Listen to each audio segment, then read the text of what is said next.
Aujourd'hui, j'aimerais vous parler d'un sujet qui me tient à cœur. J'aimerais parler d'une minorité silencieuse qui concerne pourtant beaucoup d'entre nous ou de nos proches. Comme je pense beaucoup d'entre vous, chers collègues interprètes, je suis gauchère.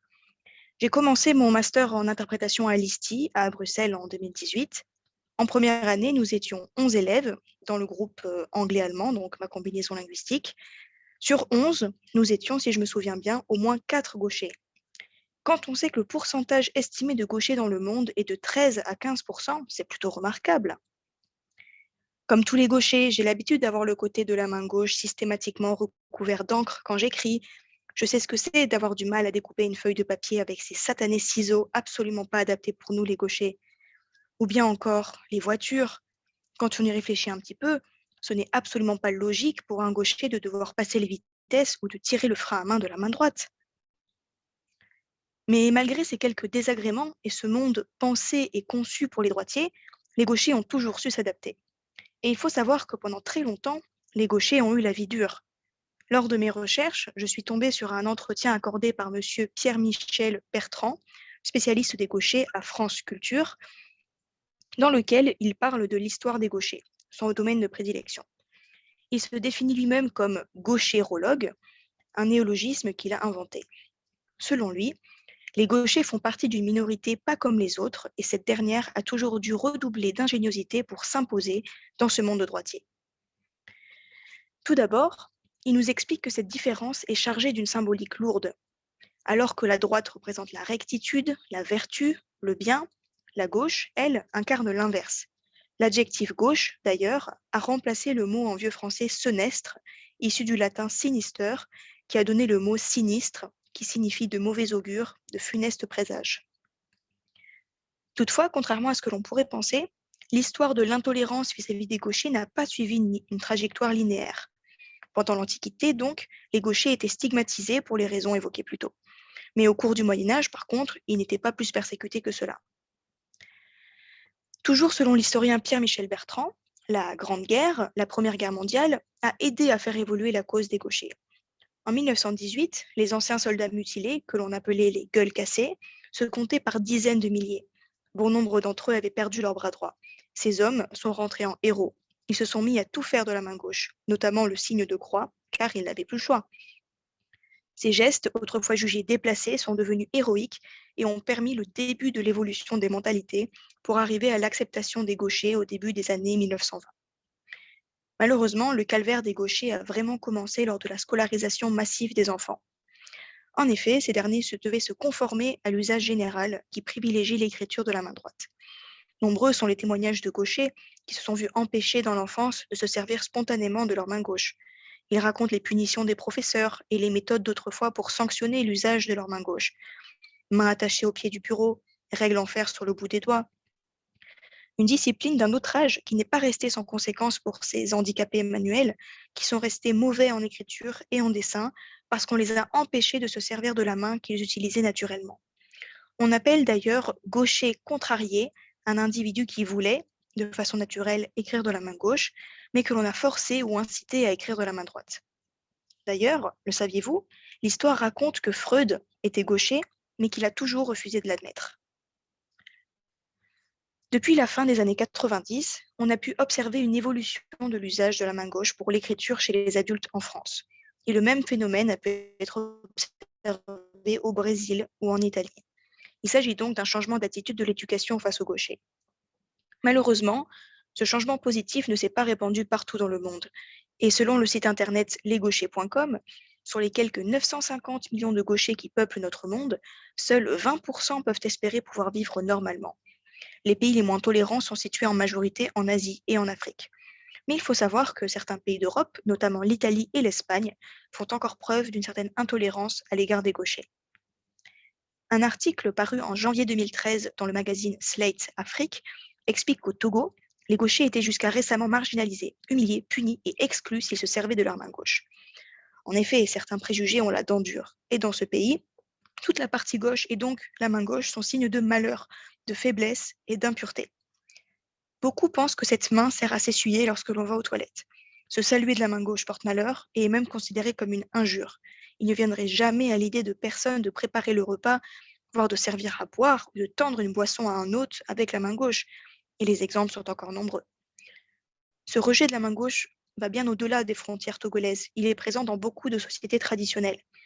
Mais depuis quelques années, les mentalités évoluent au Togo, principalement dans les milieux urbains, et les parents comprennent de plus en plus que de forcer leur enfant à changer coûte que coûte de main peut avoir des effets néfastes sur son évolution et sa santé.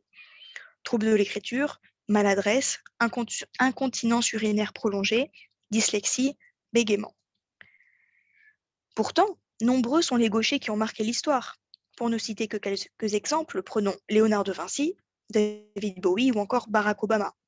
D'ailleurs, saviez-vous que depuis 1974, sur les 7 présidents que les États-Unis ont connus, 5 d'entre eux étaient gauchers? En effet, seuls Gerald Ford et George William Bush fils ont signé les décrets de la main droite. Les 5 autres, Jimmy Carter, Ronald Reagan, George Bush père, Bill Clinton et Barack Obama, bien qu'ils aient tous prêté serment de la main droite, étaient gauchers. Sur les 40 dernières années, donc, les présidents américains gauchers ont dirigé 28 ans. Comme je vous le disais, les préjugés à l'encontre des gauchers et de la gaucherie se traduisent aussi dans le langage, dans les expressions. Pour nous qui sommes linguistes, il pourrait être intéressant de réfléchir aux expressions suivantes et à leur aspect péjoratif. Se lever du pied gauche, se lever de mauvaise humeur, la journée commence mal, avoir 2 mains gauches, être maladroit, être gauche, être maladroit, hésitant, timide, passer l'arme à gauche, c'est une expression issue du langage militaire qui signifie mourir. À l'inverse, la droite garde largement une connotation positive. Être le bras droit de quelqu'un signifie être le favori du patron. Être une personne droite signifie être quelqu'un de vertueux, de respectable. Petit fun fact, la Journée internationale des gauchers, que l'on célèbre le 13 août, a été instaurée en 1976 avec comme objectif de sensibiliser aux discriminations et stigmatisations vécues par les gauchers. Maintenant que je vous ai un petit peu parlé des désavantages et de l'histoire par rapport aux gauchers, j'aimerais parler des avantages que ça a d'être gaucher, parce qu'il y en a quand même beaucoup aussi. Mais avant cela, j'aimerais déjà poser la question suivante. Pourquoi est-on gaucher ou droitier? Je ne vous apprends probablement rien de nouveau, mais nous avons 2 hémisphères dans notre cerveau et suivant notre latéralité, nous utilisons principalement notre hémisphère gauche si nous sommes droitiers et le droit si nous sommes gauchers. Mais ce que peu de personnes savent, c'est que la latéralité ne concerne pas seulement l'utilisation de la main. Il s'agit aussi de l'œil, de l'oreille ou encore du pied que l'on aura tendance à utiliser en premier pour nos activités du quotidien. Regardez par le Judas de la porte, l'oreille sur laquelle on posera notre téléphone quand on décroche, l'oreille que l'on aura tendance à privilégier pour interpréter. Les gauchers intégraux, donc ceux qui utilisent leurs mains, œil, oreille et pied gauche pour toutes leurs activités de manière dominante, ne représenteraient que 3% de la population, alors que l'on estime à 15% le nombre de gauchers en France et dans le monde aussi d'ailleurs. Toutefois, de nouvelles études ont remis en question l'idée communément admise selon laquelle les gauchers n'utiliseraient que leur hémisphère droit et les droitiers que le gauche. Je ne vais pas rentrer dans des détails trop scientifiques, mais pour simplifier, l'hémisphère droit commande le côté gauche du corps et inversement.